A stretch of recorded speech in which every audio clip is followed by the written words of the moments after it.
Can you believe it's been 40 years since you probably heard that line? Well, believe it, people. Brace yourselves as I review, for its 40th anniversary, Scarface with Al Pacino. This is Big D's Entertainment Rankings and Reviews.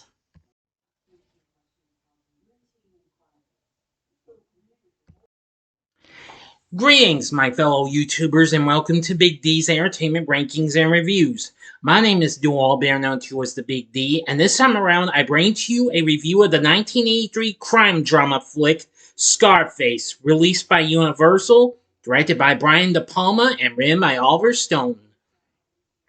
Loosely based on the 1930 novel of the same name and serving as a loose remake of the 1932 film, it tells the story of Cuban refugee Tony Montana, who arrives penniless in Miami during the Mario boat lift and becomes a powerful drug lord. The film stars Al Pacino as the titular character, along with Stephen Bauer, Michelle Pfeiffer, Mary Elizabeth Mastrantonio, and Robert Loggia. Now, De Palma dedicated this version of Scarface to the memories of Howard Hawks and Ben Hecht, the writers of the original film. This film was released on this day, December 9th, 1983. Henceforth, today's the 40th anniversary. Now, although it premiered a week before in New York City, it wasn't well received by the critics at first, but after that, it got better with the reviews and what have you. So let's get into the story. In 1980, Cuban refugee and ex-convict Tony Montana arrives in Miami as part of the Mario boat lift, where he is sent to a refugee camp with his best friend Manny Ray and their companions Angel and Chi-Chi. The four are released and given green cards in exchange for murdering a former Cuban general at the request of a Miami drug lord, Frank Lopez. They find work as dishwashers at a restaurant, but are soon dissatisfied. Tony says that he is meant for bigger things. Frank's right-hand man, Omar Suarez, sends the four to purchase cocaine from Colombian dealers. Tony and Angel are taken at gunpoint, and Tony is made to watch as Angel is dismembered with a chainsaw before Manny and Chi-Chi rescue him. The three kill the dealers and personally deliver the recovered drugs and money to Frank, suspecting that Omar set them up. During their meeting, Tony becomes attracted to Frank's trophy wife, Elvira. Tony and May begin working for Frank. Later, Tony visits his mother and younger sister Gina, of whom he is overprotective. He gives his mother $1,000 and claims they'll live easier lives, saying he earns money through political means. Angered by his life of crime, Tony's mother denies he's her son, kicking him out. Gina keeps the money, and Manny is attracted to Tony's sister Gina. But Tony tells him to stay away. Frank sends Tony and Omar to Cochabamba, Bolivia, to meet with cocaine kingpin Alejandro Sosa. During the meeting, Omar is unhappy when Tony negotiates a large deal without Frank's approval. Sosa later has his men hang Omar from a helicopter, telling Tony that he was a police informant and that Frank has poor judgment for having trusted him. Tony vouches for Frank's organization. Sosa takes a liking to Tony and agrees to the deal, but warns Tony to never double-cross him. Seeing that Frank is infuriated by Omar's death, and knowing the size of the deal with Sosa, Tony sets up his own cocaine operation. Mel Bernstein, a corrupt detective on Frank's payroll, accosts Tony at a nightclub, attempting to extort him for police protection. Tony spots Gina fraternizing with a man and confronts them both when he sees him grope her. Hitmen then attempt to kill Tony, who escapes with a bullet wound. He confronts Frank and Bernstein, starting that they are behind the attack. Frank confesses his involvement at gunpoint and begs for his life, but Tony has Manny shoot him before killing Bernstein. Tony marries Elvira, becoming the distributor of Sosa's product, using profits to build a multi-million-dollar empire and a large, heavily guarded estate.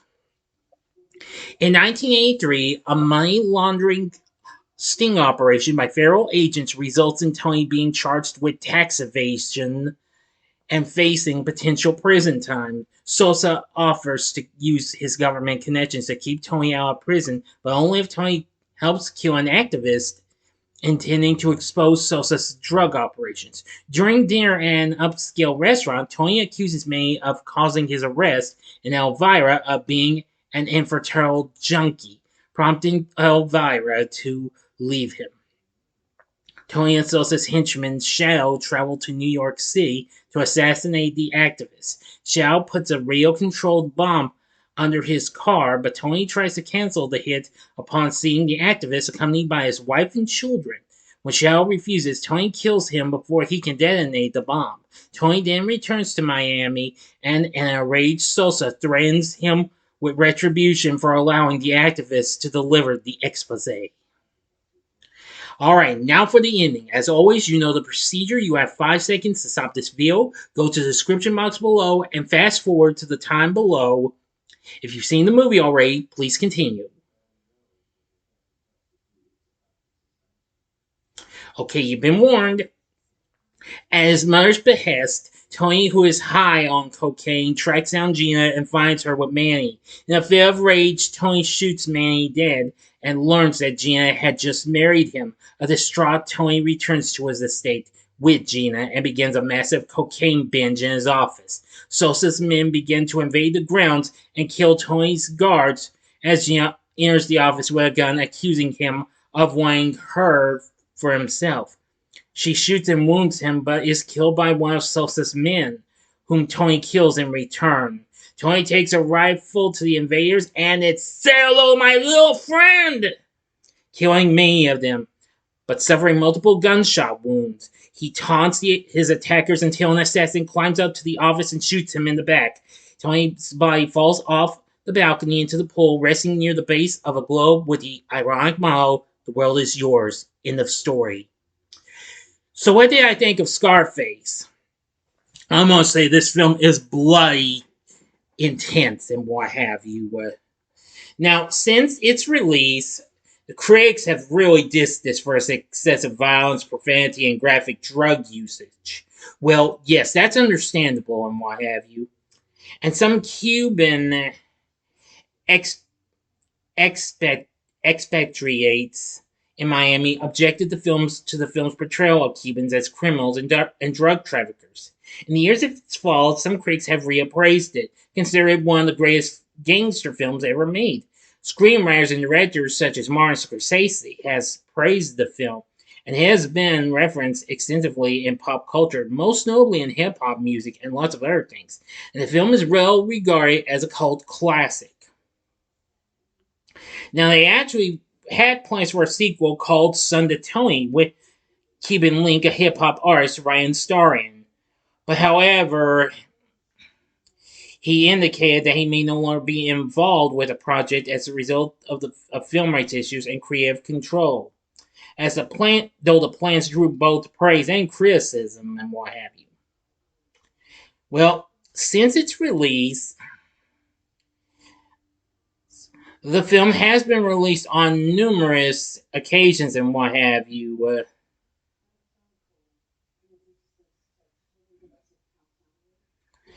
Now, it even got aired on network television for the first time in 1989, with 32 minutes of it edited out. The film has a long runtime at 170 minutes, which that's almost 3 hours long. But anyway, everybody's going to see this through home video releases on video cassette, video disc, laserdisc, beta, and all sorts of other things. It has been released on DVD, Blu-ray, and 4K Ultra HD. Anyway, Scarface is definitely pretty bloody and what have you. Now, originally when the film came out, the New York Magazine defined it as an empty, bullying, overblown B-movie. Now, two of the writers were among those who walked out in disgust after the notorious chainsaw scene. At the middle of the film, Martin Scorsese turned to Bauer and told him, "You guys are great, but be prepared because they're going to hate it in Hollywood because it's about them." Well, Newsweek said, "If the film makes you shudder, it's from what you think you see and from the accumulated tension of this feral landscape. It's a grand, shallow, decadent entertainment, which, like all good Hollywood gangster movies, delivers the punch and counterpunch of glamour and disgust." The Globe and Mail said, "For a while, Pacino is hypnotic as Montana, but the effort expended on the flawless Cuban accent and the attempts to flesh out a character cut from inch-thick cardboard are hopeless." Yeah. However, Roger Ebert gave this a good review and what have you, and added to his great movies list. According to him, he said De Palma and his writer, Oliver Stone, who would later go on to give us some pretty big films and what have created a gallery of specific individuals. And one of the fascinations of the movie is that we aren't watching crime movie cliches. We're watching people who are criminals. Yeah.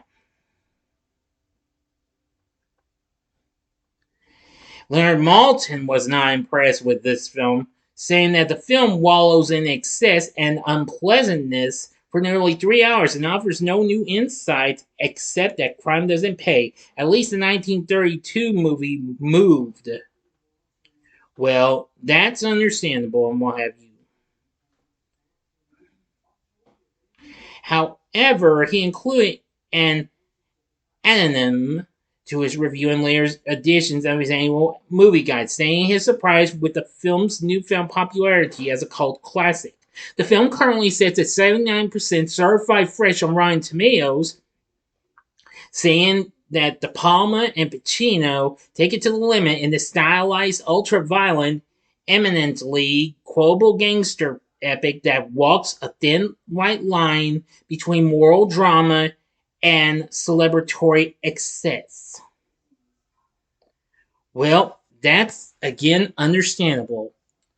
And well, some people have gone out on this with its depiction of stereotypes as well, but again, understandable. This got nominated for 3 Golden Globe Awards, but didn't win any. He even got nominated for a Razzie for Worst Director, for De Palma, but he lost that.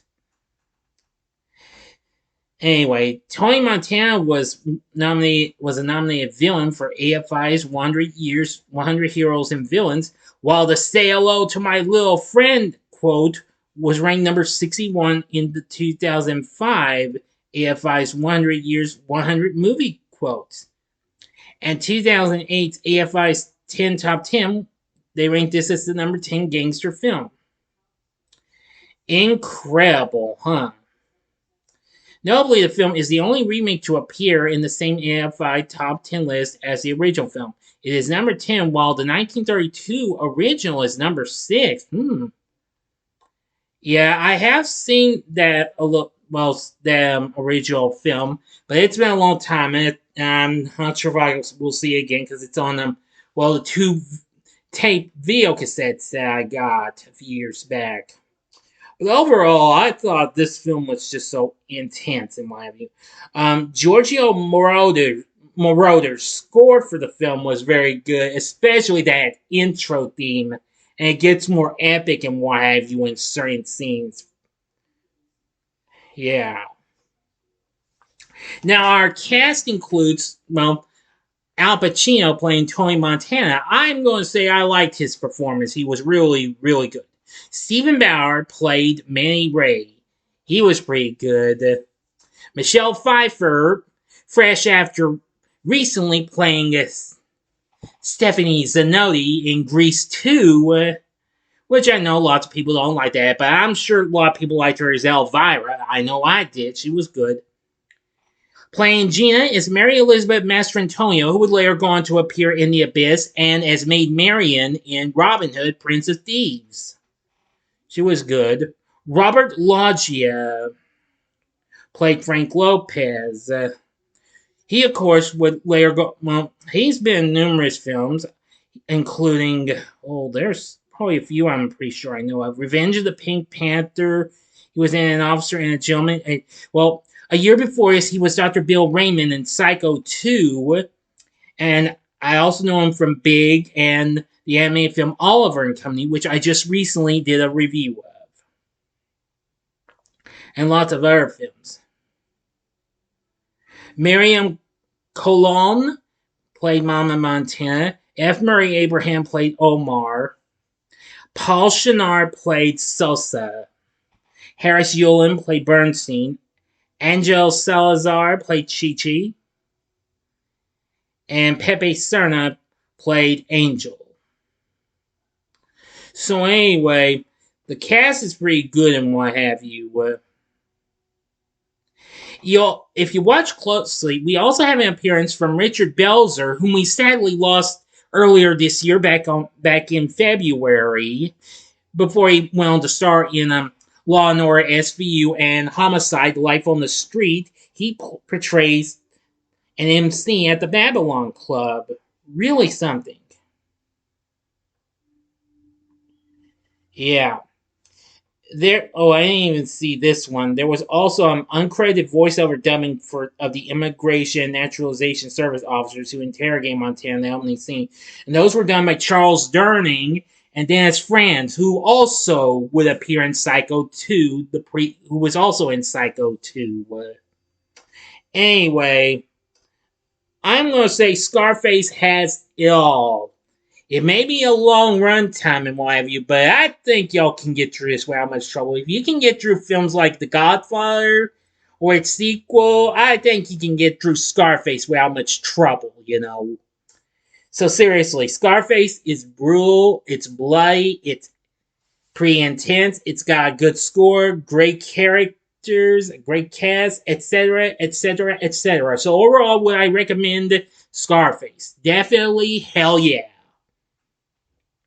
Look into this film, and I think you'll really like it. So what did you think of Scarface? Let me know in the comments section below. If you liked the video, click the like button, subscribe, and be a part of the Big D Nation.